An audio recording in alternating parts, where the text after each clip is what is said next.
जिले के आदिवासी समुदाय में माहवारी के दौरान महिलाओं को अलग कुरमा घर में रखने की प्रथा है। दरअसल आपको बता दें कि लेकिन कई घर जर्जर हालत में हैं। महाराष्ट्र राज्य अनुसूचित जाति एवं जनजाति आयोग के उपाध्यक्ष एडवोकेट धर्मपाल मेश्राम ने सुरक्षित और आरामदायक कुरमा घर के निर्माण की पहल करने की बात कही। उन्होंने गढ़चिरौली जिले के धानोरा तालुका के सीताटोला आदिवासी गांव का दौरा किया और पारंपरिक कुरमा घर के साथ साथ मावा आस्कान लोन हमारे अधिकारों का घर की अवधारणा के तहत निर्मित किए घरों का निरीक्षण किया। इस दौरे के दौरान उन्होंने ग्रामीणों से बातचीत की और स्थानीय रीति रिवाजों, सामाजिक परिस्थितियों और महिलाओं की सुरक्षा से संबंधित मुद्दों की समीक्षा की। इस अवसर पर यह पाया गया कि माहवारी के दौरान महिलाओं को अलग कुरमा घर में रखने की पारंपरिक प्रथा आदिवासी समुदाय में अभी भी जारी है। उन्होंने स्पष्ट किया है कि ऐसी स्थिति में महिलाओं के लिए सम्मानजनक और सुरक्षित वातावरण प्राप्त करना आवश्यक है। उन्होंने कहा कि कुरमा घरों में पीने के पानी की सुविधा, मजबूत छतें, बिजली आपूर्ति, स्वच्छता सुविधाएं और खाना पकाने के लिए पर्याप्त जगह उपलब्ध कराना आवश्यक है और उन्होंने कम से कम सभी सुविधाओं से लैस और सुरक्षित कुरमा घरों के निर्माण की पहल करने का संकल्प व्यक्त किया।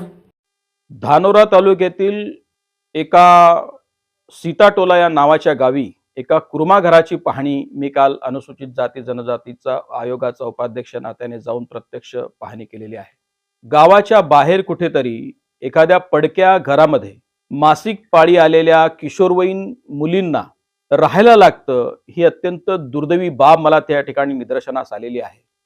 अशा सगळ्या कुर्मा घरांना एखाद्या वेळेला किमान सर्व सुविधायुक्त म्हणजे ज्या ठिकाणी पिण्याचं पाणी मिळू शकेल, चांगलं छत असेल, तिथे विजेची सोय असेल, तिथे दिवाबत्तीची किंवा जेवण तयार करण्याची देखील सोय असेल, अशा पद्धतीची सुविधायुक्त कुर्मा घरं तयार करण्यासंबंधी देखील अनुसूचित जाती जनजाती आयोगाचा उपाध्यक्ष नात्याने मी निश्चितपणे येत्या गावामध्ये कुर्मा घरांविषयी अगोदर म्हणजे आमच्या गावामध्ये असं चालायचं की कुर्मा घरामध्ये किशोरवयीन मुलीपासून कुर्मा घरामध्ये राहायला जायचं आणि तिथंच राहावं लागतं असं घरच्यांनी बोलायचं।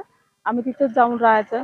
अगोदर गवताचं होतं ग, गवताचं नंतर आम्ही स्वतः मग पैसे गोळा करून मग कौलं घेतलं आणि तिथं मग कौलं टाकण्यात आला आणि तरी पण तिथं आम्हाला दरवाजा म्हणजे तिथं कवाड वगैरे नव्हता। आम्ही स्वतः पैसे देऊन आम्ही 100-100 रुपये करून तिथं कवाड बनवलं। नंतर मग राहायचं तसंच तिथं आणि तिथं आम्हाला झोपायला पण अगोदर खाटं नव्हते, आम्हाला तिथे झोपायला भीती वाटायची खाली। नंतर आम्ही स्वतःहून म्हणजे तिथं आम्हाला भीती वाटते झोपायला खाली म्हणून आम्ही खाटं घरून मागितलं आणि तिथून मग खाटेवरच झोपायचे। आम्हाला तिथं राहावंसं वाटत नाही आणि सोय पण नाही तिथं, लाईट नाही आणि जेवणाची पण सोय नाही। घरून जेवण येत होता आणि पाण्याची सोय नाही बरोबर, बाथरूम नाही, आम्हाला संडास बाथरूम नाही। आम्ही बाहेर जायचो, रात्र पण भीती वाटायची बाहेर जायसाठी। आम्ही स्वतः पुढाकार घेतलो आणि आम्ही इथं मावा आस्कान लोन म्हणून इथं आम्ही तयार केलेली आहे आणि संडास बाथरूम, किचन रूम आहे आणि पंखा पण आहे आम्हाला, म्हणजे राहासाठी लाईट वगैरे सर्व। इथे येऊन आम्हाला खूप छान वाटते आणि असं वाटते का मी घरीच आहो। मला म्हणजे असं वाटत नाही का मी कुर्मा घरामध्ये आहो। आमच्या गावात कुर्मा घर म्हणून ही प्रथा आहे आणि आधी आम्ही अनसेफ्टीवाल्या कुर्मा घरामध्ये राहत होतो आधीच्या। आता इथं नवीन कुर्मा घरात राहायचे। आधीच्या कुर्मा घरात असता वेळेस आम्हाला खूप भीती वाटायची।